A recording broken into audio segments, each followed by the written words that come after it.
Confédération paysanne de votre présence, est venue soutenir notre action contre la ferme des vaches et soutenir les collègues qui passaient au tribunal à Amiens ce matin. Et du coup, Thierry Bonamour, lui, qu'est-ce qu'il a fait par rapport à cette ferme?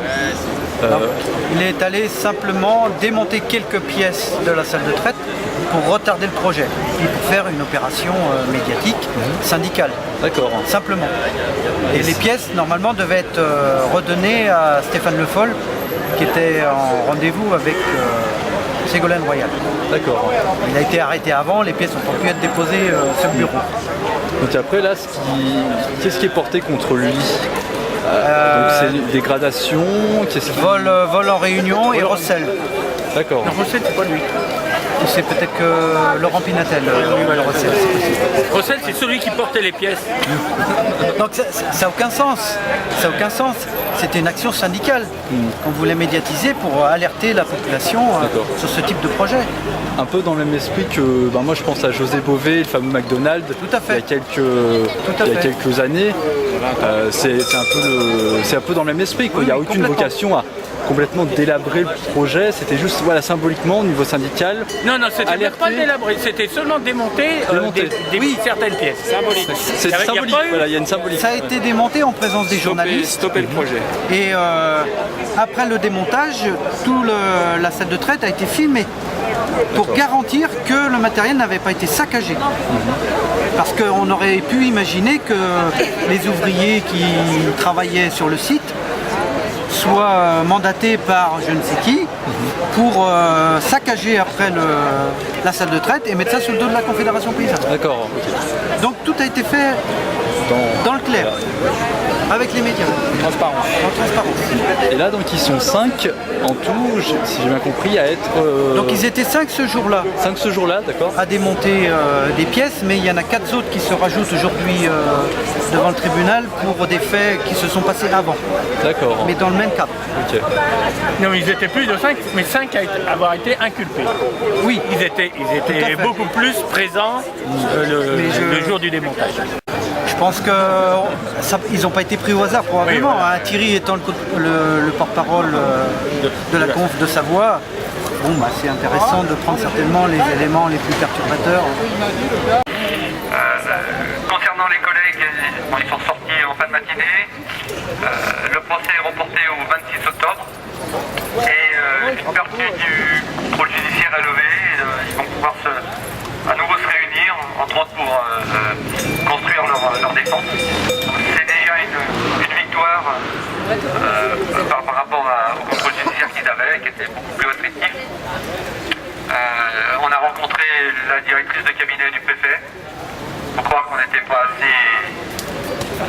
assez intéressant pour rencontrer directement le préfet.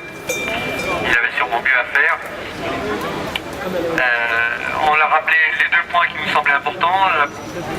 La première chose, c'est la lutte qu'on continuera à mener contre ce projet et ces projets d'agriculture industrielle qui sont incompatibles avec l'agriculture paysanne qu'on défend. Et réaffirmer qu'on n'aura pas sur le sol français 2 types d'agriculture.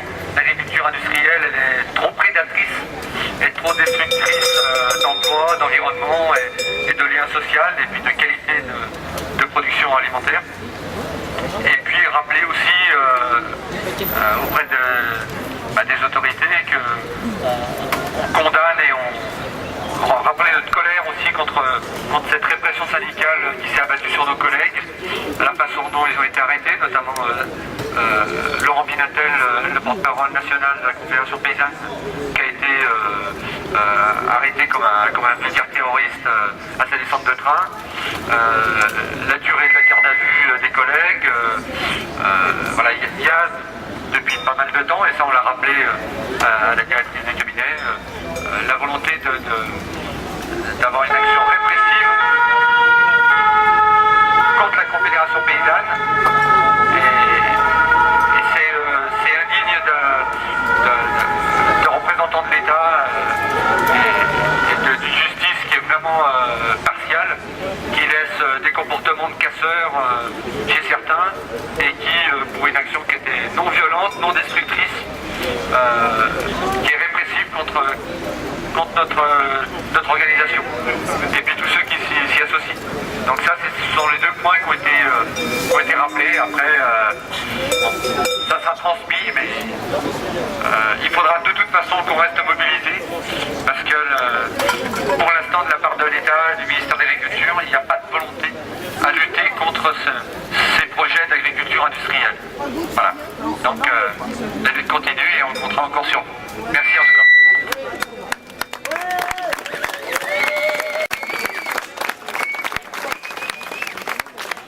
Cette ferme des 1000 vaches, elle est dans quel département?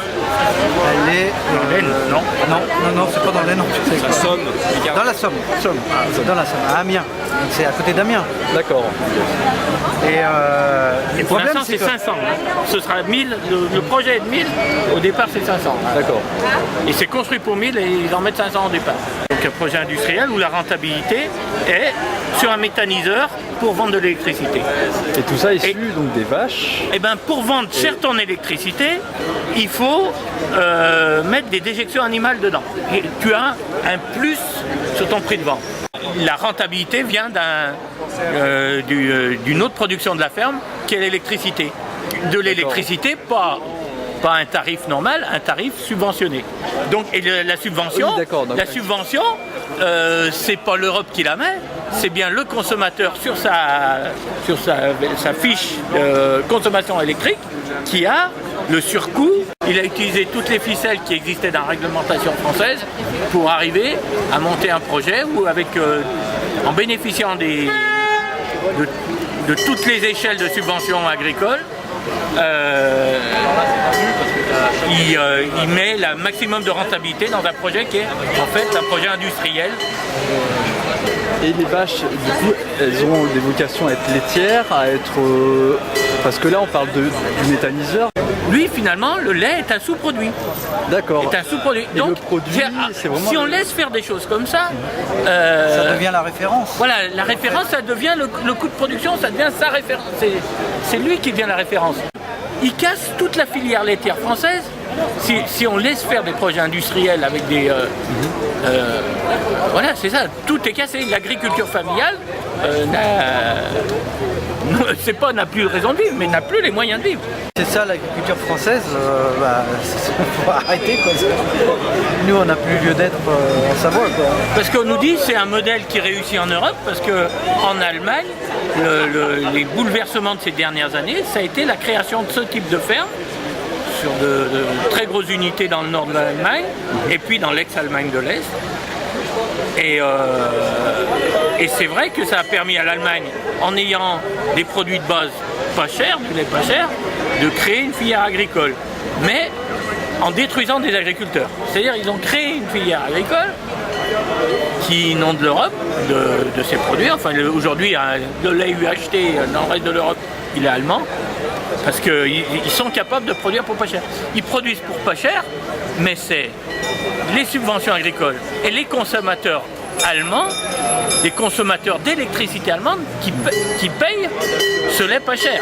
Le caractère renouvelable de ce type d'agriculture, enfin de ce type d'électricité est d'ailleurs à mettre en cause parce qu'ils sont en train de détruire leur sol.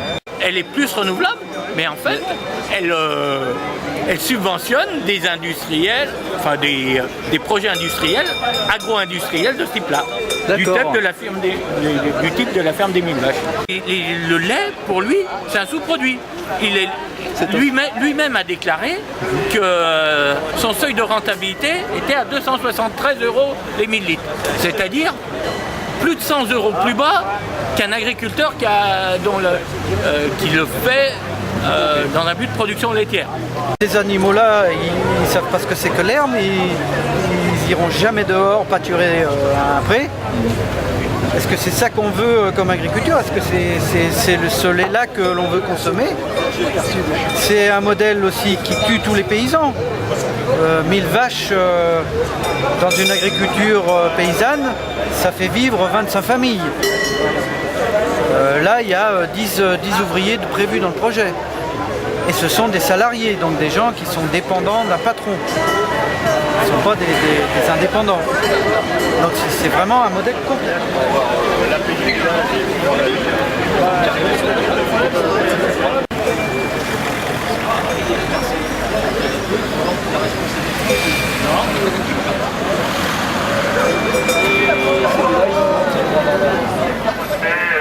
Qui aura lieu le 11 juillet au tribunal de Chambéry, où notre ami Daniel Ibanez est inculpé, façon correctionnelle, pour des propos qu'il n'a pas tenus, qui ont été écrits maladroitement.